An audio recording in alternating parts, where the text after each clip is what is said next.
વાત કરીશું આજના ત્રીજા મુદ્દાની। પુત્રના પ્રેમ લગ્ન અને માતાનો આપઘાત અને 8 સામે થઈ છે પોલીસ ફરિયાદો। રાજકોટનો બનાવ જ્યાં પુત્રના પ્રેમ લગ્નની સજા માતાને જીવ ગુમાવીને ચૂકવવી પડી છે। શહેરના કાલાવડ રોડ પર રહેતા પુત્રએ પ્રેમ લગ્ન કરીને યુવતી ભગાડી ગયો। આ ઘટનાની જાણ થતાં જ યુવતીના પરિજનોએ હોબાળો મચાવીને પુત્રની માતાને ધાકધમકી આપી। ધમકી મળતા માતા ગભરાઈ ગઈ અને કર્યો આપઘાત। પોલીસે સમગ્ર કેસમાં કાર્યવાહી કરતા 4 લોકોને પકડી પણ પાડ્યા છે। પોલીસ તપાસમાં સામે આવ્યું કે મિલન નામના યુવકે 2 વર્ષ પહેલા પાયલ નામની યુવતી સાથે લગ્ન કર્યા હતા।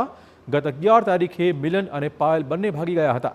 જે બાદ લગ્નથી નારાજ પાયલના પરિજનો સહિત 8 લોકોએ મિલનના ઘરે પહોંચી તેના ભાઈનું અપહરણ કર્યું હતું અને ઢોર માર મરાયો હતો। એટલું જ નહીં, ફરી મિલનના ઘરે આવીને ધમાલ મચાવી હતી।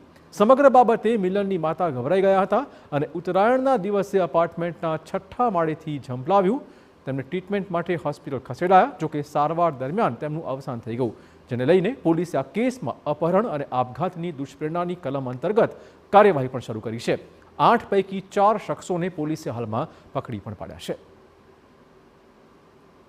ની માતાએ સામાવાળા 8 આરોપીઓના ત્રાસના લીધે પોતાના 6થા માળાથી કૂદકી મારીને આત્મહત્યા કરી હતી। તો એના કારણે પોલીસ સ્ટેશનમાં ગુનો નોંધીને પોલીસ સ્ટેશને તપાસ હાથ ધરી હતી અને હજુ સુધી ટોટલ 8 આરોપીઓમાંથી 4 આરોપીઓની ધરપકડ કરવામાં આવી છે, જેમાં જલાભાઈ સભાડ, મનીષભાઈ સભાડ, કૈલાશભાઈ સભાડ અને વિમલભાઈ ભરવાડ 4 આરોપીઓની ધરપકડ કરી દેવામાં આવી છે અને અપહરણમાં યુઝ થયેલી એક ઇકો ગાડી કબજે કરવામાં આવી છે અને બીજા 4 આરોપીઓની ધરપકડ કરવા માટે તજવીજ હાથ ધરવામાં આવી છે। તો સમગ્ર કેસના ફરાર અન્ય 4 આરોપીઓને શોધવા પોલીસે હવે ચક્રો ગતિમાન કર્યા છે।